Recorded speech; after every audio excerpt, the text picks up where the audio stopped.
Hey guys, welcome to another edition of Beyond the Board. Today we're going to talk about one of the most iconic pros of all time, Chad Muska, and how he helped build a bolt company into a board empire.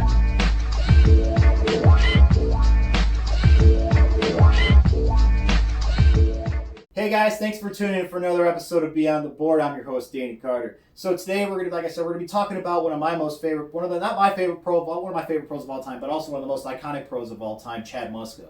So we'll give you a little bit of a backstory before we really hit on Muska and his influence in the skateboarding community. Muska really got his first big break when he was picked up on Maple skateboards. Now, don't get confused with what you see with Maple today. In Walmart, Target. Maple was actually a legitimate brand back in the day. In fact, they had not only Muska on the roster, but Jerry Hsu and Mark Johnson. So Muska starts skating for them, starts filming for their verse video part. Muska breaks his ankle. Boom. He's TKO for a little bit. He's got a heel, and unfortunately, in the skateboarding industry, if you're not skating, you're almost kind of useless to a brand. So like, all right, look, until you get healthy, we're not, we're not sending you boards, you're not getting checks, it's the business. So Muska heals, Muska gets in skate shape again, and he hollers at Maple, says, hey, look, I'm ready to go again, I'm ready to start filming for the second video. So they start sending him boards, and Muska starts filming for his second video part. And this is where the fates, this is where the fate happens. Muska was out skateboarding on the beaches at Huntington, and Muska actually lived with some homies on Huntington. Often it was an apartment complex, and some of his homies were watching his video part. Lo and behold, who happened to walk in? Josh Kalis and Jamie Thomas. Jamie Thomas at the time was the Toy Machine team manager.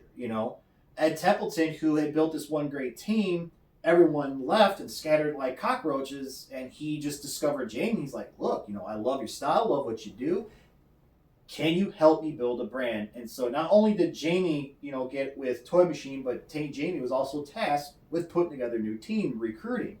So Kalis and Thomas were over at the apartment watching, and they're like, who is this dude?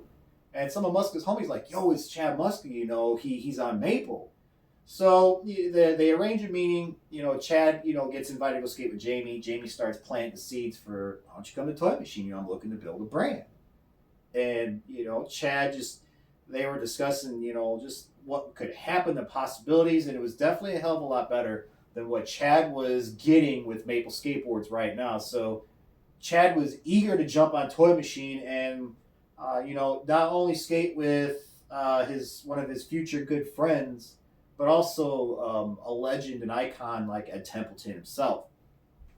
So once Jamie assembles the team, Muska is pretty much the last piece. They start filming Welcome to Hell, which is one of the most influential, I'd say definitely top 10, top 15 skateboarding movies of all time. So they start filming, everyone's part, Muska's part. There's whispers going around that Muska's part is supposed to be the last thing, the last thing to close out the video. That's what's kind of tentatively agreed upon. And then, so, let's fast forward a couple months later. They're all at the grand opening, the grand, the premiere for Welcome to Hell. Everyone's having a good time. It's a typical video premiere. They're all drinking, having a good time, celebrating a great occasion. And whispers start going around, and word gets to Chad. I think it was Jamie that said to Chad, dude, we're not showing the video. And Chad, not being in the right state of mind, just lost it. Chad, I can't tell you exactly what he said, but I'm sure he's probably like, what the hell is going on? What did you just say to me? And that led into what I like to call the Muska incident. Muska pretty much just cussing out and just talking so much, shit to Templeton. Why did you do this? Why did you cancel? Why is this? And, if you watch Chad's episode of the Nightclub, he doesn't remember. He didn't remember what the hell he said. Because next morning he wakes up going, what happened? Did the premiere happen? And Chad gets a phone call, and it's at Templeton. Templeton's like, Chad, I'm sorry, I got to do this. It's nothing personal. It's business. but you don't talk to me like that. So just, Toy Machine, Chad cometh, Chad goeth.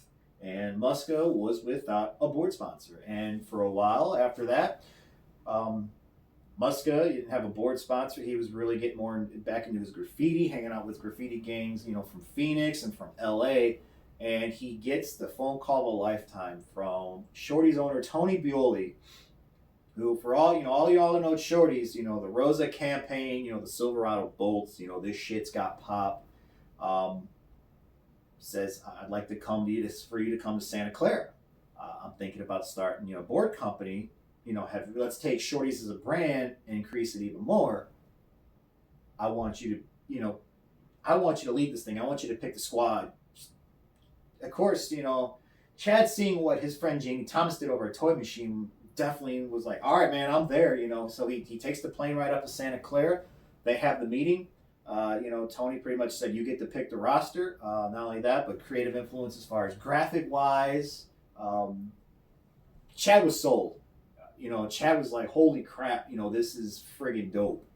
So Chad gets the keys to the Cadillac and he starts building the brand of Shorty Skateboards. So at the time on Shorty's, you already had two Santa Clara locals, Jesse Sylvie and Sammy Baptista, were on the team. And, Tony said, look, these guys are on the team. They're rad. They can rip. But it's up to you at the end of the day if you want them on the team. And Chad, obviously, if you've seen any of the Shorty's posters, you got two young bucks there. Chad kept them, which was an awesome idea because their parts in Fulfill the Dream and Guilty were awesome. Those two videos were...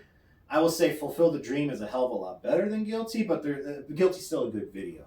So Chad's like, all right, I got slots 1 and 2 filled, and he starts going out scouting out skaters. He notices Brandon Turner and Peter Smolik. At the time, I forgot who they were writing for, but Chad at first didn't want to poach them, because he's just like, we're all, skateboarding brands, we don't... But at the end of the day, he poached Brandon Turner first, and then he poached Smolik. And then Chad discovered this tall, lanky white dude, glasses with a fro, unique style. His name, Steve Olson. You ever seen any of the Shorty's posters? Weird looking dude, but could he rip? And he had some pretty badass graphics too. So poaches him, and then he recruits Tone to win. Boom, that is the roster for the initial launch of Shorty Skateboards. So some of I want to talk about some of the graphic, some of the designs that they came out with. So like I said, this was really kind of both of these boards were just kind of we're going to get it started. This graphic, like I said on the last episode, was featured on Tony Hawk Pro Skater.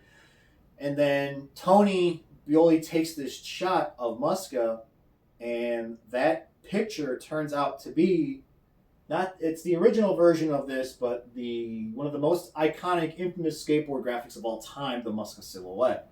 Which the Muska silhouette, yes, the most famous one will always be the red, but there was the gray, the orange, the green, the blue. I think there was a yellow one. It was all different sizes, and you could also play with those on Tony Hawk Pro Skater. And then one of my favorite graphics series by Shorty's was the Nasty Wrestling Bastards, the NWBs. The Muska Thugsta was on Tony Hawk Pro Skater, but I think one of them, I don't know if it was Steve Olson's, but it was a gigantic condom just beating the shit out of someone. It was definitely a different style of Shorty's, but it was definitely more memorable. And while Muska's picking up steam with Shorty's, S gives him his first shoe, which his S Muska shoe was the first shoe to retail for $100. If you know anything about the S Muska shoe, especially today with all of the shoe collectors, if you have a pair that's in pretty damn good condition, you are very fortunate to have that shoe in that type of condition. I've seen guys in our collection group, and not only this our collection group, but I've seen other people just post on Instagram or Facebook, but they have the shoe, but the soles either got cancer, the toes are starting to crack. It's just, they're just not in pristine condition. But those of you who have pristine or even good condition Muska's first pro models, I would definitely hang on to those. Never sell those. Never. That was also the first shoe with the stash pocket on it. The one of my favorite colors of that is the black and red, which Muska used a lot of black and red later on when he was with Circa. So, Muska picks up, Muska builds his brand, picks his roster of shorties. He starts getting, his first pro shoe with S, and then they start filming for one of the most iconic movies of all time, Fulfill the Dream. There's not a bad part in that. Muska's, of course, like I said, will be one of my favorites.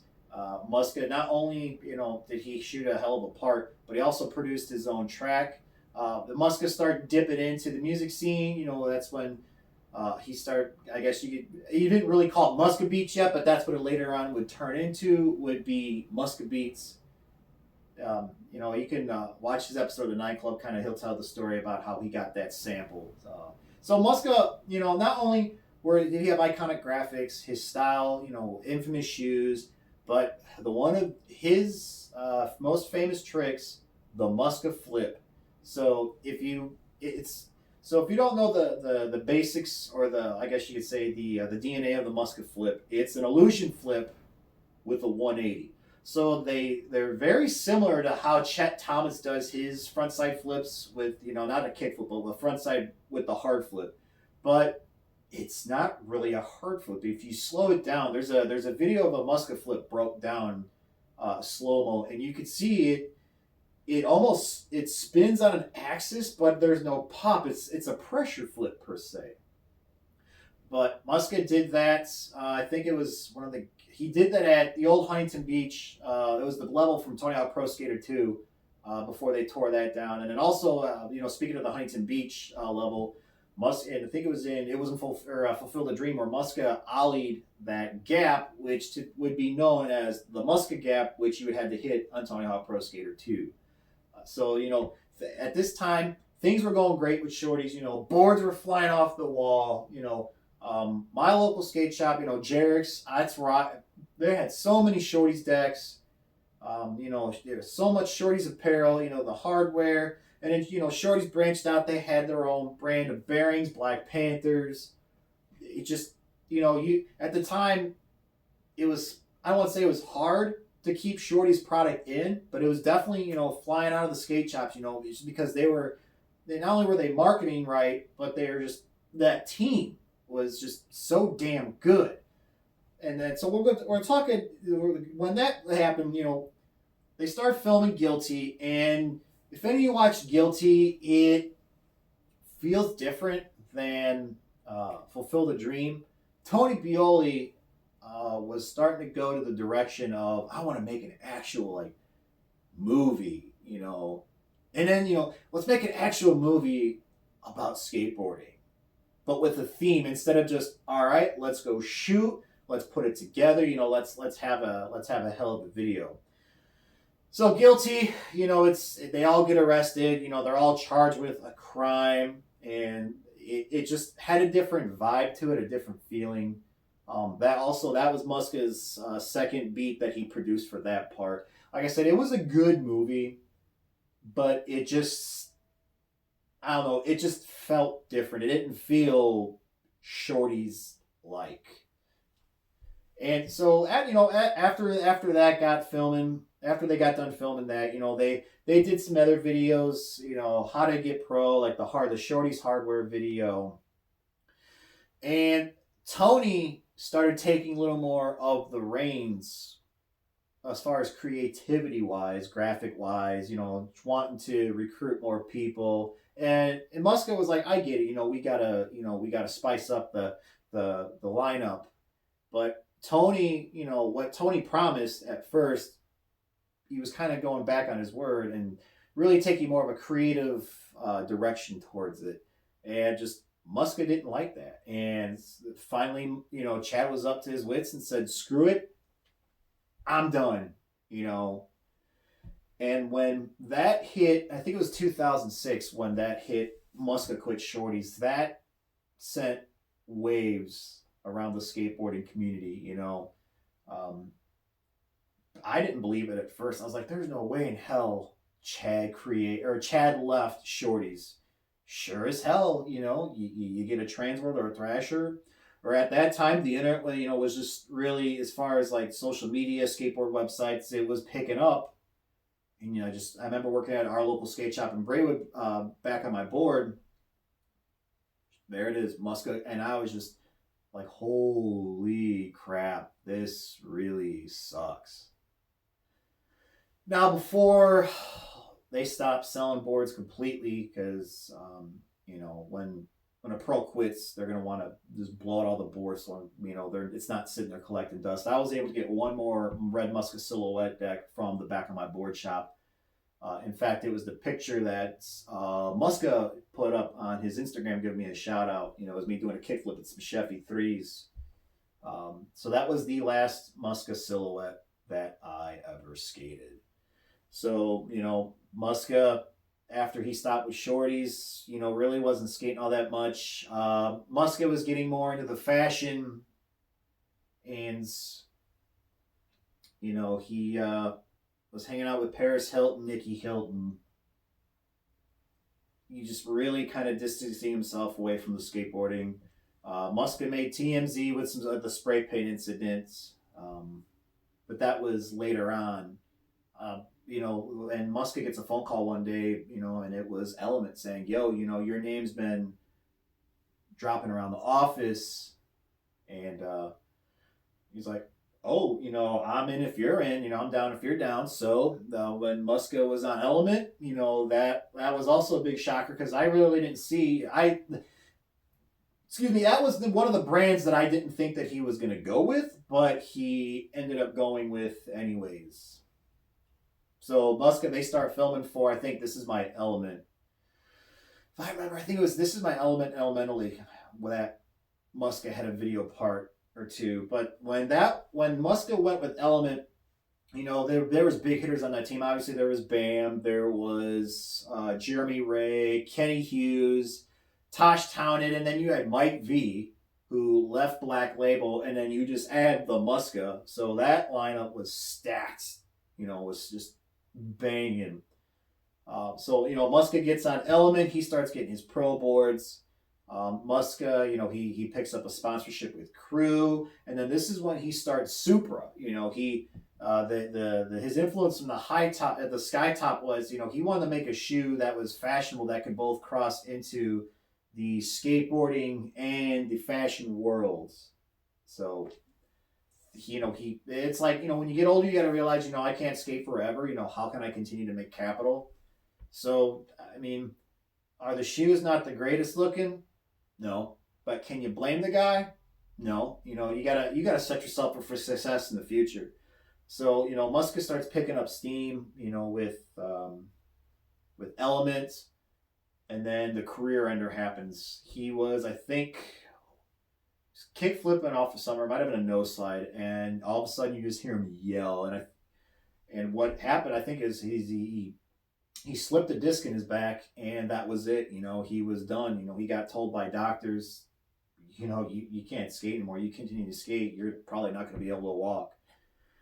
And so, Muska, that was it. He wasn't officially done, but he was just like, "All right, I got to step back." So, Muska was just like, "All right, that's it." And then so, Muska, he's still on Element's websites and this and that. But what really got him off Element was, like I said this earlier, the spray paint incident, which TMZ covered. And that was just, that was, Element was like, "You know what? We want nothing to do with that. That's it. We're done. Thank you, but be gone ye." And that was it. That was it as far as the Chad Muska, professional skateboarder. Now, if you follow Chad on Instagram, after he was done, he still kept his creative content with his music for a while, but then he just stopped with that. And then he got really big into art, and on top of that, designing shoes with Supra. Now he also has some creative influence in the brand called The Stray. So, Muska was just continually being creative, because of what the skateboarding world does to you. It makes you think outside the box. And then a bunch of us on Instagram, and I'm sure any way you get a hold of Muska, we were blowing up Muska saying, look, can we get a reissue of the Silhouette deck? Well, we weren't going to get 100% just because him and Tony Bioli, at the time when they released the Prime Wood LA reissue, him and Tony were still kind of on the outs. So, Muska was probably thinking, well, let's do the next best thing. Let's do a modern twist on it. And lo and behold, there it is right here. They did several different colors too at Prime Wood LA. I was very fortunate to get hooked up with the gold one from Jerix. But so, did we not get a 100% reissued? No, but did we get something damn close? And was it a dope ass deck? Oh yeah. I'm very happy to have this in my collection. I'm probably never gonna skate it. So this will definitely be wall art, just like this Cubs deck here. So and then so we start getting reissues like that, and then Muska does another reissue of his Rising Sun deck. He only did one color. I think it was the bright green one, and then of course that's sold out. And then Muska's latest project was the Muska 2000 from Supra. So, we in the OG SSC community were getting, reporting leaks of it on the group. People were leaking through Instagram and whatnot. And, I was hyped about the shoe. A bunch of us are hyped about it. Some of us weren't. I see why, because the sole looks like it. Is it a better looking shoe than the Skytop? Yes. By all means, there's definitely a lot more creativity, a lot more homage to his Circa days, his S days, but it does resemble a Fila from the late 90s, early 2000s. But it does have a stash pocket, which is pretty damn dope if you ask me. And on top of that, Chad's coming out with some, colorways from back in the day and some new colorways. But the one big problem I have is that it's a $200 shoe. Not even the Osiris D3 or the D3 2001 cost that much. Would I love to have a pair of Muska 2000s? Oh, you damn right I would. But would I want to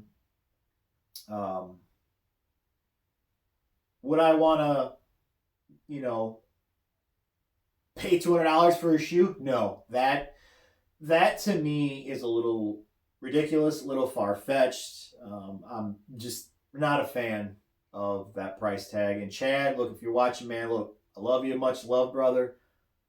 But man, that's a lot for a shoe. And even the collecting game, the reissue game today, the most expensive I seen was the Kalis black and gold double set. But you're getting two pairs of shoes. You're getting the Kalis one reissues, and then you're getting his Kalis S, which $200.